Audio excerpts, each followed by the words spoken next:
Comedy movies have been dead for the past decade, which is especially depressing because Hollywood stopped making funny movies when we needed them the most. The past 10 years have been some of the most chaotic and divided times in modern history. Politics taking over literally everything, cost of living skyrocketing, and people spending hours online doom scrolling an infinite feed of bad news. If there was ever a time we needed to collectively sit in a theater and just laugh at something stupid, it's now. But it wasn't always like this. During the 90s and early 2000s, we were getting multiple hilarious comedy films each year. I bet you forgot how stacked the year 2004 was. Anchorman, White Chicks, Dodgeball, Mean Girls, Napoleon Dynamite, all in the same year. If we got one movie as funny as any of these in the past 5 years, we would be grateful. But this isn't even just an opinion. The data doesn't lie. 2016 was the official point of no return for comedy films. In that year, comedies made up about 12% of the domestic box office and pulled in $1.1 billion. Just 1 year later, their share was nearly cut in half to 7%, with gross revenue dropping to $790 million, making it the single biggest one-year collapse on record. After that, it was all downhill. 2022 was particularly abysmal, with the entire genre of comedy grossing $259 million. That is an entire year of movies that grossed less than just what The Hangover did in 2009. So what happened to comedy films after 2016? Well, there are a few things we have to consider, but it all boils down to one major reason. And today we are going to discuss everything, starting with how... Yeah, I'm not gonna lie, I didn't notice that. I haven't noticed that comedy movies ain't been coming out that much. Because I watch a lot of movies. I'm a big movie fan. Like all them classics he talked about just now, I've seen all of those except for Mean Girls. I never seen Mean Girls. But almost every comedy that's worth being called out, this was funny, I've probably seen from the 90s all the way up to now. I've probably seen every comedy movie that was worth watching. Because there's movies that come out like low budget. It just pass through and you don't even notice it because you know you got other stuff going on or whatever. But if it was worth watching, I've seen almost every comedy. But I didn't notice that there hasn't been a lot of comedies because a lot of movies has got a lot of politics in it. There's a lot of agendas being pushed, so the movie tend to suffer because of that. So if the movie has a lot of stuff going on that you're not really interested in, you're probably either not gonna watch it, or it's not gonna be that funny, or people is just gonna be like, it's not even worth it, so you're just gonna avoid the movie entirely. So I noticed a lot of that going on, but it's been a lot of horrors, action movies, stuff like that. But yeah, I haven't really seen a good comedy movie and really like hold my stomach dying laughing in a long time. I can't think of the last comedy I seen. Yeah, that's crazy. I didn't even notice that. Wow, that's interesting. Hollywood lost the creativity that we used to see in small, medium, and high-budget comedy films. The beauty of comedy is that it's boundaryless, Netflix unlike drama, kind of action, or even horror. It doesn't really need to play by any established rules. A comedy can start with literally anything: a talking animal, a man stuck in a time loop, a dodgeball tournament, a pair of clueless detectives, and turn it into a creative masterpiece. The premise doesn't have to be realistic. It doesn't even have to make any sense. As long as it's funny, it works. Take Ace Ventura: Pet Detective, for example. What a unique concept. A private investigator who specializes in finding lost animals and solves crimes through pure chaos and speaks almost entirely in one-liners. At one point, he's literally crawling out of a rhino's ass. Then again, Jim Carrey was kind of a cheat code for 90s comedies. Films like The Mask and Liar Liar showcased his ability to immerse us into the most ridiculous plots imaginable. Carrey had this cartoon-like elasticity. He could bend and contort his face and body, which made even the dumbest scenes or dialogue unforgettable. Or what about Dumb and Dumber, which is literally just a movie about two dumbasses? You go straight ahead and you make the... Yeah, movies overall just ain't the same anymore, especially over the past, we in 2025, I'll say like the past 10 years. Movies have just been, all movies, all genres, action, horror, all movies have just been, every now and again is a diamond in the rough. It's like, oh, that movie was good. But it ain't like it used to be. We used to get a lot of good movies back to back to back. Times have changed. Like, there's a lot of politics, like he said. There's a lot of agendas being pushed. As, like the drinker would say, what's that saying he says? I forgot. Damn, I forgot what he be saying. Left over the bridge. That's a lovely accent you have. New Jersey? Austria. The message, yeah, like the drink of he said, the message. Yeah, it's always some message they try to. It's like, bro, I don't want to see that. I just want to watch a movie, enjoy it, laugh, and be entertained. That's all movies were in the good old days. Like the 90s was the best era for everything. It was just a good movie. It's funny, it's entertaining. That's it. Now it's always some message, or they trying to indoctrinate you into some bullshit, and the movie industry has suffered because of that. Now, I think a few years ago, it was like the worst year. I forgot what year it was, like 2022 or 2021. It was like the worst year in movies in like the past 30 years in terms of overall box office for all the movies. It was just at an all-time low in the past 30 years because nobody wants to watch the trash that they making. The writers are bad. Well then, good day, mate. Let's put another shrimp on the barbie.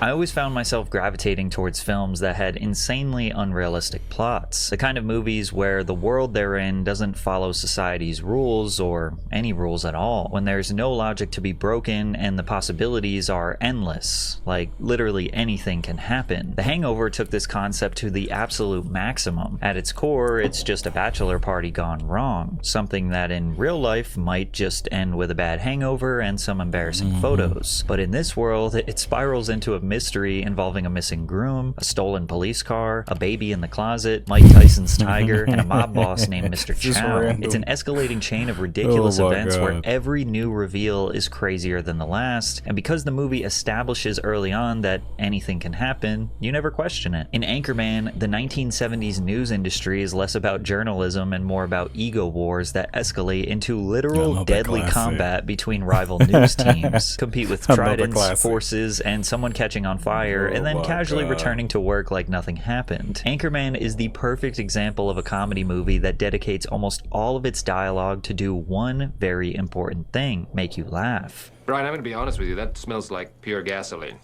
They've done studies, 60% of the time, it works every time. That doesn't make sense. The amount of quotable lines in this movie is unprecedented. It was even unique back then, but now, I mean, maybe you'd be lucky to get one or two quotables in a comedy movie. Dodgeball is about a Las Vegas dodgeball tournament for fully grown adults with a prize big enough to save a failing gym. if you could dodge a wrench, you could dodge a wall. Another classic lie. He's not lying, bro. These movies are classics, though. I'll stir if you could dodge a wrench, you could dodge a wall. Dodge a wrench, you can dodge a ball. What?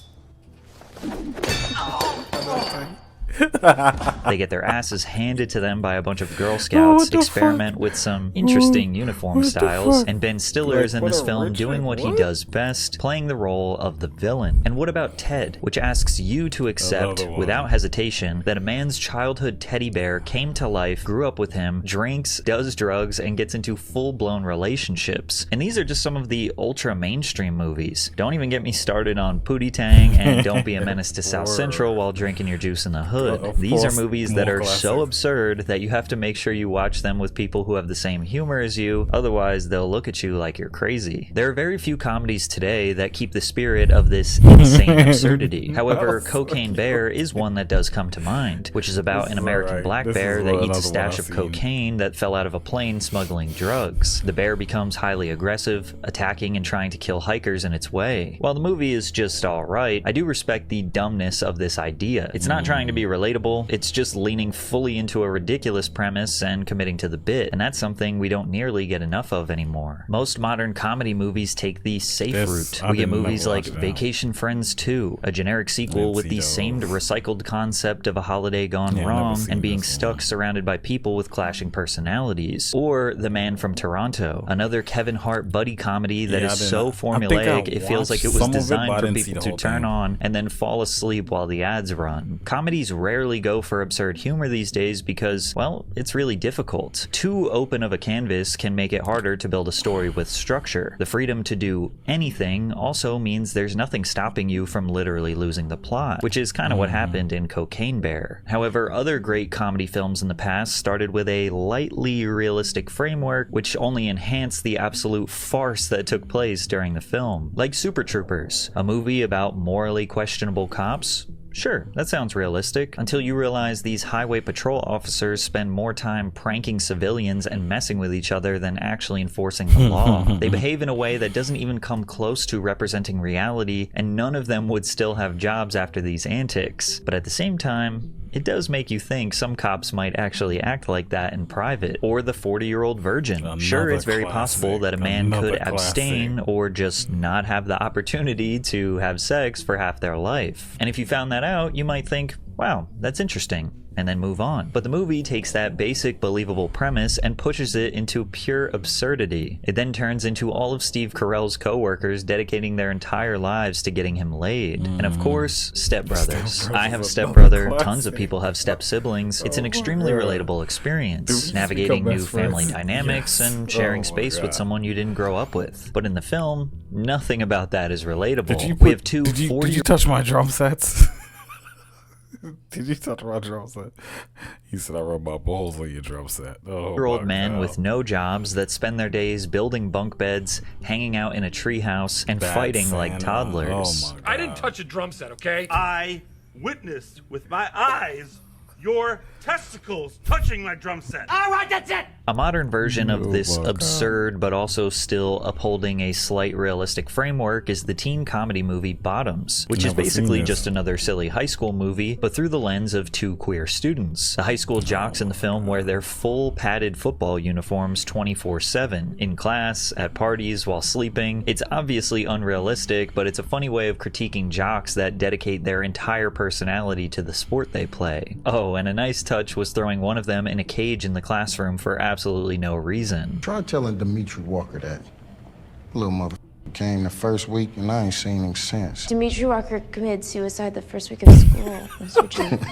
Sure he did. The reason why most comedy films today feel like they are missing that ultra creative touch, at least according to legendary director and producer Judd Apatow, is because comedy writers these days are just less funny. He said, when you make the list of the best movies of all time, you're always going to... People that write movies today are just less everything. They're less funny, they're so wrapped up in their politics that they can't even structure a good script to make sense. Is we gotta add 10 agendas, we gotta push some queer stuff, some modern audiences, like the Drake could say. It's just make the movie good. That's all. Make it funny if it's funny, make it horror, make it scary. If it's action, make it an action. Stop with all this bullshit, and then you'll get back the audiences and people will actually give a damn about the story you're trying to tell. But if you're not doing that and you're just pushing some agenda, it's just gonna fail every time. And I'm here for it. If it fails, fuck it. I'll just watch the old classics because they was funny. And I'm personally the type of dude that if I like a movie, I could watch that shit over and over again. Not like back to back, like just keep playing the movie over and over, but I could watch it 50 times throughout my life. Like watch it today, watch it a few months from now. If I like a movie, I'll continue to watch it. I'm not the type where if I watch it once I can't watch it again. Some people like that. I'm not like that.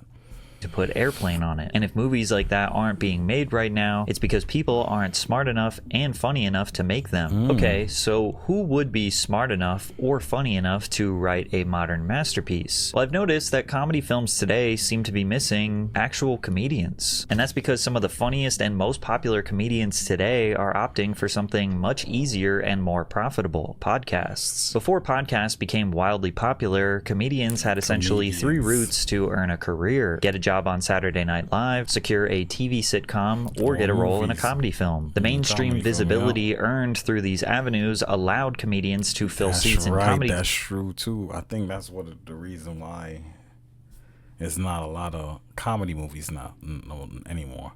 Because comedians just finding other outlets to make money, like Eddie Murphy. The only way he could become the big star that he is comedy movies. The Nutty Professor, all the movies, all the classics he did back in the 90s. Jim Carrey, the Wayans brothers. I don't even think they was like stand-up comedians. Some of the Wayans brothers, they wasn't stand-up comedians, but comedy would be their route to superstardom. Now, like he said, they could just do. There's so many other outlets to make money. They just do stand-up. Every fucking body got a podcast now. It's just becoming redundant. It's getting watered down and saturated. Everybody got a fucking podcast.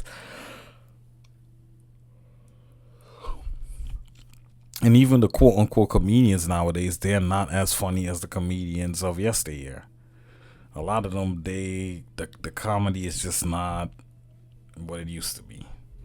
Because they worried about getting canceled. They don't talk about certain things. And I honestly believe with everything, there reaches a peak in everything.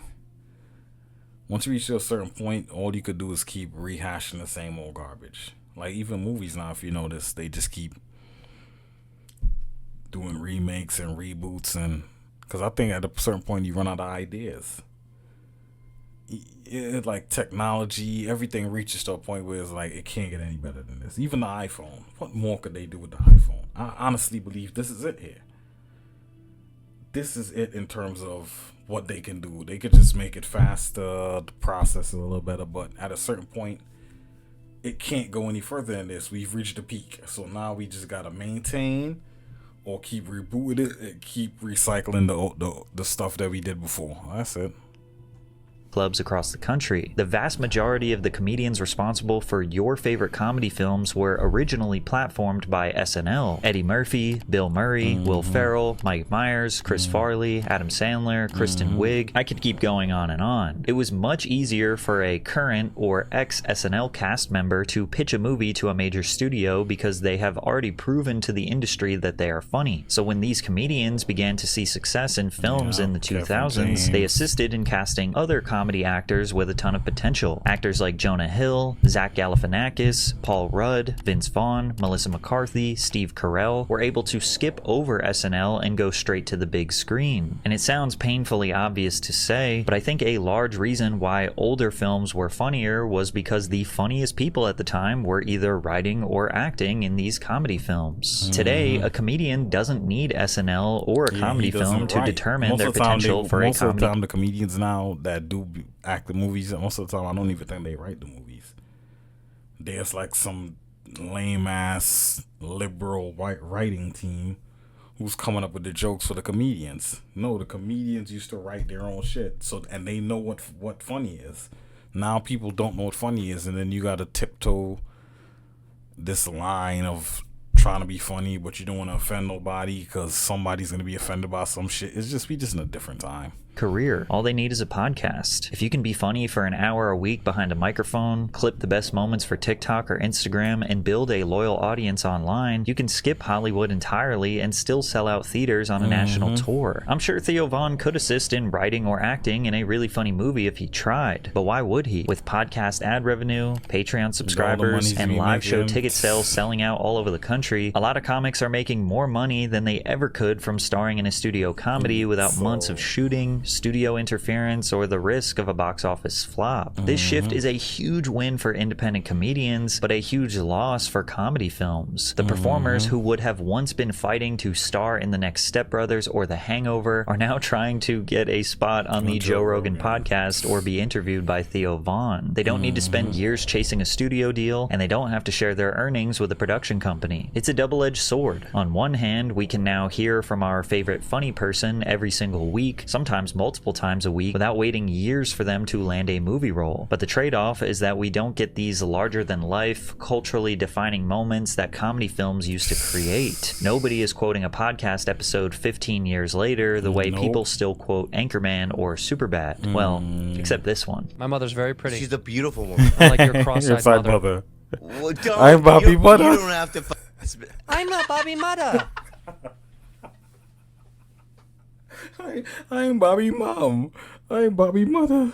No, bro, that shit had me dying. I'm Bobby Mom. And another big reason behind the decline of comedy films, as predictable as it is, I know, but we have to talk about cancel culture, because there are some components of this that make it a real factor. I think it goes without saying that most jokes these days receive backlash when they touch on political or social issues, but comedians have incorporated political undertones in their work for Since the beginning of decades. the time. Stand-up legends like Richard Pryor and George Carlin have Since the long pushed beginning of boundaries time, and tackled sensitive you topics. could talk about, there was a time in the world, especially in comedy, where you could talk about almost anything, bro. Where you could talk about murder, sexual assault, kidnapping.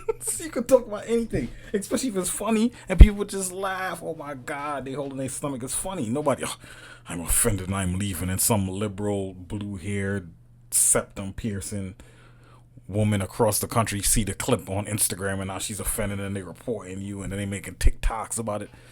It's just, so they've ruined society as a whole, because somebody everywhere is going to be offended by something. And in these times, I'm sure people got offended by stuff, but they had a lot more thick skin, and they knew it was a joke. People knew what jokes were. Now, today, even if it is funny, they want deep on the inside, they know it was funny, but I must be offended first. Being offended holds precedent over that shit was funny. For me, I'm only 33 years old, bro. I was born in 92. I know funny, dog. I grew up in this era of these weirdos, and I'm still know what funny is and what fun. I don't get offended by it. I've never heard a joke but a comedian said and it actually offended me. Not one time. Topics like race, war, religion, gender, and government policies. The biggest difference is that in earlier eras, their controversial material was more likely to be seen as a part of their artistic persona rather than something to be taken literally. The same thing went for comedy movies. People generally understood that jokes were just jokes, with no intention of doing any actual harm. Then again, societal norms just simply change, and a lot of people today feel that making jokes or making light of very sensitive issues or topics is just not okay. We should not be joking about these things. Like, the 1981 I hate the world now. I hate the world. I hate how people think. I hate how everybody's offended by everything, and I must talk about this on TikTok, and you offended this community, and everybody has their own community, and this community and that community. It's just, I hate this. I hate the world. I hate everything about it. Sometimes I think I was really born in the wrong era. Like, what the fuck happened to society? The movie Porky's involves male characters spying on naked female students. This was then treated as harmless fun, but now recognized as harassment. The 1984 comedy Revenge of the Nerds includes a disturbing scene where a character disguises himself to trick a woman into sex, something that would now be recognized as rape. Even the stuff back then that was like crazy, like it is crazy. People just laughed about it and they moved on. A lot of these stuff today would literally get you canceled. Like he said, that like them stuff that happened in those movies. Back then, people seen that movie, they didn't even pay no mind. It's just like whatever. Some people probably thought it was like, oh, that's kind of rapey, but they didn't let it define their life. It was just like, all right, whatever, and they moved on. Now, oh my God, that'll be on every news cycle, every TikTok, and rape culture, and it's oh my God. Not humor. The 1994 film Ace Ventura: Pet Detective has been widely criticized in recent years for the way it mocks a trans woman. The 2001 comedy Shallow Hal centers on the idea that an overweight woman is only Shallow Hal. This is another classic. You do this now. Oh, what you talking about? You fat phobic, and everything is phobic. It's like, I'm not scared of you. I just don't want you around me. It's like, I'm not scared of you. As attractive through hypnosis, promoting harmful stereotypes. 2007's Norbit has been criticized for its offensive portrayal of black women. The character Rasputia is depicted as an aggressive, loud, violent, hypersexual, and domineering woman. And there's even a scene in Step Brothers that makes unapologetic jokes about white supremacy and Nazism. Chances are, if you rewatched any comedy film you loved in the past, you'll find a joke you'll find something that offends somebody today. And that's another thing too about these movies. A lot of movies, you gotta get it, a copy of it, and like own it, the hard copy, and not view it through digital. Because a lot of these movies, some of the stuff, they go back and change it. And you'll be watching a movie and you're like, wait a minute. There was another scene in here. There was a joke. Something's missing. Something's chopped out. Because they already took it out of the movie. So a lot of these movies, I know people don't have DVDs and stuff like that no more. But I'm, at some point, going to buy me a DVD player. I probably won't even use it. Just keep it in a box for nostalgia purposes. And then get a bunch of DVDs and keep them. Because a lot of these movies, in the next, if things keep going the way it's going, in the next 10 years or so, a lot of these movies is going to be edited, it's going to be chopped up, it's going to be changed, because some weirdo on TikTok was offended, and they started a whole campaign, and aged poorly, or maybe you just don't think it's funny anymore. That's normal. And it may seem like these jokes or premises were okay in the past and people didn't care as much, but that's not necessarily the case either. They just did not have the platform to express their opinions. Social media has given literally anyone and everyone a platform to express immediate feedback and criticism, and this is a blessing and a curse. I and many other YouTubers literally benefit from this modern social media climate. We have no superiors that are controlling our opinions, deciding who we can and can't criticize, but then again, I am also providing depth, research, and nuance to the videos that I'm putting out. I'm also not trying to say any actor or movie should be canceled, deplatformed, or lose sponsorship or business opportunities. Also, if you look at the positives, the exact opposite can happen. A movie or comedian that is overlooked by the mainstream or considered problematic could actually be really funny, and there will be online praise for it. A telltale sign is when the tomato meter from expert critics is super low, but the popcorn meter, which is fan reviews, is high. However, as we know, most of the problems don't come from people giving genuine, nuanced criticism, but rather those who get their fix by causing outrage. Someone can straight up sit in a theater on the night of release and live tweet how funny a movie is. You'll see zero effort Twitter rage baiters go viral with vague tweets like, "I can't believe y'all think this is funny," or "this is problematic," which seems easy to ignore, but it will genuinely make someone think, damn, I guess I shouldn't go see this movie, or am I a bad person for thinking this is funny? And because social media rewards I think there's genuinely people in this world today, and that's my thing, because probably a lot of these comedies back in the day, somebody probably was offended, oh my god, I can't believe that, or seen a scene they didn't like, whatever. But now I think we're at the point where it's not even organic.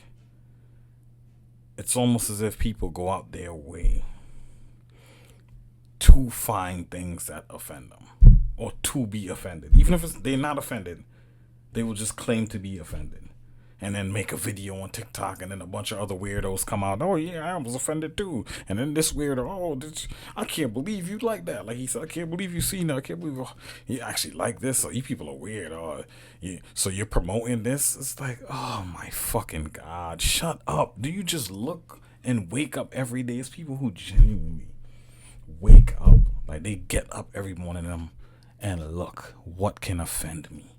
What can I bitch about? What can I moan about? What could I complain about today?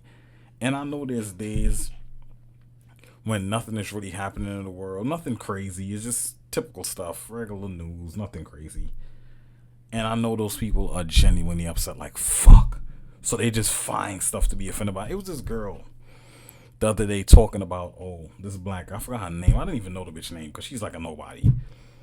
But she was getting some traction. They was talking about it in the Breakfast Club how, Martin used to always make fun of Pam because she was dark skinned. It was like, bitch, what are you talking about trying to get Martin canceled in 2025? I'm like, this is the problem with these whores. And I hate to say it like that, but it's 99% of the time it's either women or sassy men. Most of the time, that's the group that's always offended about some shit. You talking about Martin made fun of Pam because she was dark skinned? One, Pam looked way better than Gina. And Martin made fun of everybody. And that was their thing. Pam would make jokes about Martin. He'd make jokes about her. That's how the show went. The shit was funny. But now in 20, we gotta act as if, dark-skinned black women never got a fair shake. And he was only talking about her because she was dark-skinned. And oh my God. I'm like, see, this is what I be talking about. People just wake up looking for shit. Stuff from 30 years ago, you want to act like it's offensive now. It was 30 years ago. Bitch, you wasn't even born. outrage, this can snowball into proof that the comedian, actor, or producer is a terrible person who is somehow unworthy of ever working again. People will read critical tweets with hundreds of thousands of likes, and they might disagree with what the people are saying, but because it has so much engagement and so many likes, it makes people change their opinions, change their minds. Maybe this isn't funny. When I see people say certain, I'm sorry I keep pausing it, but when I will see certain things and I'll be like, what the like, are you mentally ill? And then I'll see a bunch of comments of people agreeing. I don't think to myself, maybe I'm wrong. No, I think these people are fucking nuts. These people are insane. That's all I think. I don't ever think, maybe I'm wrong. Maybe I need to take a deep, dark look at myself and look into myself and see if I'm wrong. Maybe I'm the one who has the problem. No, these people are fucking nuts. I never think, when I see something I know it's inherently bullshit and it's crazy for you to even have that perspective, I never change my perspective because you have that perspective. No, you're fucking nuts and I'm not. That's how I think. Maybe I shouldn't think this is funny. And before you know it, there is an all-out online war over what was meant to be a joke. You got this whole other wave where, like, now you have these people who put themselves in the oddest position of being the curators of what was kind or unkind. This was okay, but this wasn't, or I cringe when I look back at this. It's like crazy. I think those are sometimes the cringiest. The purveyor of what is funny or what isn't. Like, comedy's a big tent. It's ever evolving. It's not to be dictated. Right. There's no one way to the waterfall. It's a crazy idea that this would sit up and say, here's how you do comedy. It's like, you know, you got slipping on a banana peel to, you know, totally odd conversations to, you know, there's a wide range of what people find to be funny. And it's like almost like people that would like sit and overanalyze a situation to the point of making themselves feel real. Even when it's not what it is. And that's another thing I notice. I keep pausing. I'm sorry. That's another thing I noticed too. Like, I would see something and I would see it for what it is. And a bunch of weirdos, they would look at the same thing I just saw and they see something totally different. I can't believe. Like, what are you talking about? This is what happened. This is what the person said. You interpret that as they meant this and then how the fuck you know what they... How do you get that from that? I always wonder those things when I see certain things. I'm like, all right, I seen it, I watched it. This is what I saw. This is what I heard. This is what I gathered from this information. Another weirdo, mentally ill person from some community would look at it and say, shit is stupid. Really good about themselves. And while you might think all of this is just easy to ignore, it's social media, it's not real, just make the movie, right? Well, it's evident that major studios are a little hesitant to release a comedy with edgy or politically incorrect humor. However, actor Seth Rogen disagreed with this notion during an interview with Esquire magazine. The complaint that comedy is harder than it used to be is not a valid complaint. Maybe it was too easy before, and why should it be? Why shouldn't it be hard? I like that my job is hard because I'm trying to do something that requires a huge amount of resources and people's time and energy. What do you wish you could say? What do you feel has been taken from you? It's always funny when people are like, oh, they could never make the Diversity Day episode of The Office today. You can still watch it. I'm constantly meeting teenagers who love Superbad and who think it holds up, and none of them are like, how dare you have said that? And Seth does make some great points here. Studios can still make whatever they want. There's nothing stopping them. And it's not objectively harder to be funny today. It just seems like they are not being honest about what they actually think is funny, which is why these comedy movies come out with boring or sanitized humor. The reason why Superbad holds up is because it was honest about the way many teenage boys think and speak. They are rude, crass, always thinking about sex, insulting each other constantly, distracted in school, thinking about the weekend, and living life like they are invincible. You just get out of here and we'll talk about this later. Evan, we're down 2 points. Calm down, Greg. It's soccer. It's soccer. You, man. Hey, Greg, why don't you go piss your pants again? That was like 8 years ago. People don't forget. They call each other gay, sometimes even using the F slur, even though that would widely be considered homophobic and a cancelable offense these days. I don't know. It's really messed up. Super gay. The way they behave and talk is shocking talk. And inappropriate, but that's what makes it funny because it is another movie that was a classic that people already talk about. It was It was basically they threw a house party. It was like from the cameraman's perspective. Like they was walking around with the camera throughout the whole movie, dropping the camera, stuff like that. I hate those type of movies. That's the one movie I liked that did that. I think it was like This Is 21 or This Is, what was it called? It was like a house party movie, and then they trashed the house, and then his parents was coming home, and the car was in the pool, and this is some shit. I forgot. Damn, bro. And I remember when the movie came out, a lot of people in real life was trying to reenact that, and they was just throwing crazy parties. I remember that movie. Damn, is it This Is 21 or something like that? Damn, what the fuck is that movie? But it was a good movie. That was another classic. Shot of reality, with the exception that like just the average teenage boy is not that funny. Now you might think this is problematic behavior, and maybe it is. So maybe the film is just not for you. But some take it one step further. They say a film like this is platforming and promoting this disgusting behavior. We are idolizing these morally bankrupt teenage boys, which will justify their bad behavior and maybe even inspire them to act in such a way. And hey, that could also... Project X. That's what it was. Project X. This came out, what, 2013. Yep, this was some years ago. They threw the craziest house party. Project X. That's what it was. Be true too, but regardless of how you feel, the movie is good because it is honest. They went for it and they doubled down on it, even though it was politically incorrect. A modern version of Superbad wouldn't ever be made because they would be too afraid to offend anyone while providing a somewhat realistic depiction of a teenage boy who is gross and reckless with his words. And even if they did, they would probably add some tertiary character who steps in and tries to correct their behavior or be the voice of reason. Then again, sometimes being realistic will add some sassy character or transgender or some shit like that.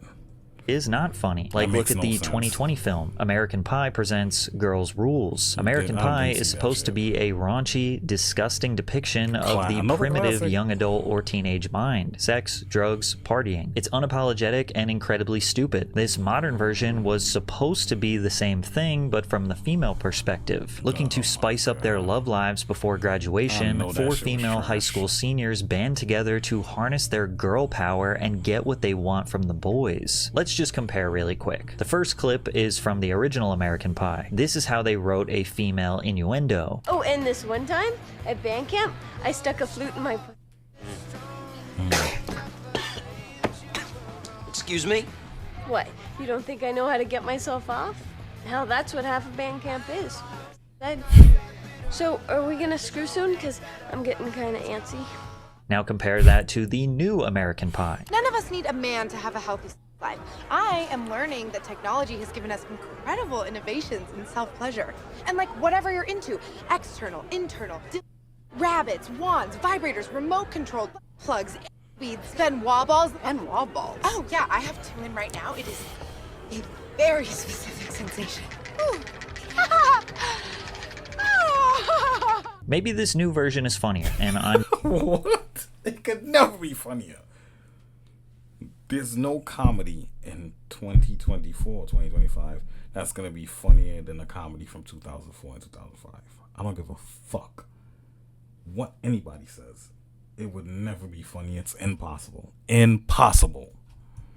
Just not the target demographic. So I'll ask my 20% female audience, what do you think is funnier? A girl saying, we don't need men, we have toys. Or a girl saying, I shoved a flute up it at band camp. The fear of being canceled is so apparent that studios seem to not even try to make a true comedy anymore. Some of the most highly rated comedy films in the 2020s aren't exactly praised for their straight up funny premises and jokes. Take Don't Look Up, for example. Sure, it has funny moments, but it's a satire about a planet-killing comet that's clearly a metaphor for climate change, media distraction, and problematic politics, setting up the planet for failure. Do these comments look like they are for a comedy movie? I always respect a movie that has the balls to actually show the world ending. Every disaster movie starts with the government ignoring a scientist. We really did have everything, didn't we? Damn, that made me cry. You know what other comedies are extremely popular in the 2020s? Free Guy, Guardians of the Galaxy 3, Dungeons & Dragons: Honor Among Thieves. Do you notice anything different about these comedy movies? They are superhero movies. And don't get me wrong, they're entertaining, they're fun, but they're not comedies in the traditional sense. We get a lot of these films that are... Guardians of the Galaxy and thought, yo, this is a comedy. Yo, this shit is hilarious.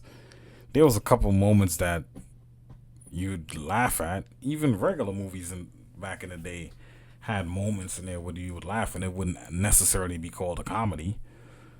But no. Action first with humor as a seasoning, but ultimately, much like every other industry, the true reason why comedy films are not being made like they used to is because of, you guessed it, money. When it comes to movie theater ticket sales and financial performance, comedies have always been risky. While genres like adventure and action can have more of an expected success due to built-in spectacle, global appeal, and merchandising potential, comedies rely almost entirely on the jokes landing. What one person finds hilarious, another might find confusing, offensive, or simply unfunny. Jokes often rely on shared knowledge, references, or social commentary that might not translate across different cultures or age groups. A comedy scene that relies on American pop culture might fall flat for an international audience unfamiliar with these references. And on top of that, there's typically no giant CGI battle or billion-dollar franchise name to fall back on if the audience isn't laughing. Now, back in the day, plenty of comedies were huge financial successes. Meet the Fockers, The Waterboy, Wedding Crashers, 22 Jump Street, all grossing hundreds of millions of dollars in the worldwide box office, whereas others that are still considered good or cult classics underperformed in the box office. Adam Sandler's Billy Madison only grossed $26 million at the box office. Dazed and Confused only earned $8 million. Grandma's Boy, $6 million. And this was at a time when people were still actively going to the theaters. Our last peak in movie theater ticket sales was in 2002 when 1.5 billion tickets were sold. And although these films technically made more money than their budget, film budgets typically refer to production costs only. Marketing and distribution costs, also known as P&A, print and advertising, are handled separately, and these marketing costs can be in the tens of millions. However, where these films made their real money was in DVD when I say sales. Say the movie is $50 million, they usually spend, depending on the movie, especially these big blockbuster, big Marvel movies, they spend $200 million to make a movie. They usually spend around another $200 million to market it. Posters, advertisement all across the world. That costs. So that's probably like another $200 million. So basically the movie is $400 million now. So they got to make at least $800 to break even. You know what I'm saying? Because theaters take a portion. They keep the rest. So realistically, that movie got to make almost $1 billion for them to make a little bit of a profit. So these big $200 million movies, $100 million movies, unless that movie make hundreds and hundreds of millions of dollars, they usually lose. Also, another thing of the past. DVDs, rentals, and cable syndication were the lifeline for comedies that didn't crush it in the theaters. A movie like Billy Madison might have been considered a moderate performer at the box office, but once it hit Blockbuster shelves and played on Comedy Central every other weekend, it became a cultural staple. Those secondary markets gave studios the confidence to take a chance on mid-budget comedies because even if they didn't make their money back in the theaters, there was a high probability the film would eventually find its audience later. That safety net is now gone. Ticket sales are down. Physical media sales have plummeted. Rentals are practically extinct. And while streaming might seem like a replacement, it doesn't generate anywhere near the same revenue for studios. Once a comedy film drops on Netflix or Hulu, the studio gets its licensing fee and that's it. There's no long tail of DVD sales trickling in for years, no late night TV reruns keeping the movie in circulation. There is no second life. Judd Apatow confirmed this when he said, after the last writer's strike, it felt like the studios decided not to develop movies. They used to buy a lot of scripts, and they had big teams of people giving notes, and they worked for years with people in collaboration on those scripts. I feel like the studios don't buy as many scripts now. Today, every comedy has to either perform in theater... Even with the Avatar, that movie made a lot of money in theaters, but it made hundreds of millions of dollars on the DVD sales. Like, I swear, I think it made hundreds of millions of dollars from the DVDs. People went to see it, and the DVDs back then, you probably paying like, especially for a Blu-ray, you probably paying like $20, $25 for a DVD. If you sell enough, you could make hundreds of millions of dollars just off the DVD alone. So that alone add to the, so you know what I'm saying? So Blu-ray, DVDs, you spending $20 on a DVD back in the day. You renting it. They had other ways to generate money. That doesn't happen anymore. So a lot of movies now, the movie will come out. Like Superman just came out the other day, probably like a month ago. That shit is already on streaming. Back in the day, a movie, for it to hit TV, it would go to theaters. It would stay there for like 3 months, the DVD for a little while, and then for it to be on TV for free, it would take probably like 6 months before it hit TV. Now, some movies, especially if it underperforms, oh my God, 3 weeks, a month, that shit is up there for free. That are half empty, or immediately crush on streaming, or it's a total loss. So basically, comedy films just can't work in the modern era. Comedians are choosing podcasting and stand-up over film. The toxicity of cancel culture puts comedy films at risk to cause uproar, either immediately or years from now when people just decide the jokes are problematic. And combine that with no multiple streams of revenue to make back the investment, comedy films are a huge risk that most major studios simply aren't willing to take anymore. So you're just gonna have to find something else to laugh at. No, you just watch the old movies and laugh at that. That's what I do. Because the old movies, they'll always be funny, they'll always be classics, and they'll always be around. And there's a lot of them. So you could always find something to watch. These new movies, anyway, no matter what genre, they just don't cut it anymore. They don't hold a candle to the old movies from the 80s, the 90s, and the early 2000s. So just go watch those movies. You'll have a way better time enjoying those. But that's the end of the video. Leave a comment, like, subscribe, and I'll be back to y'all with another one.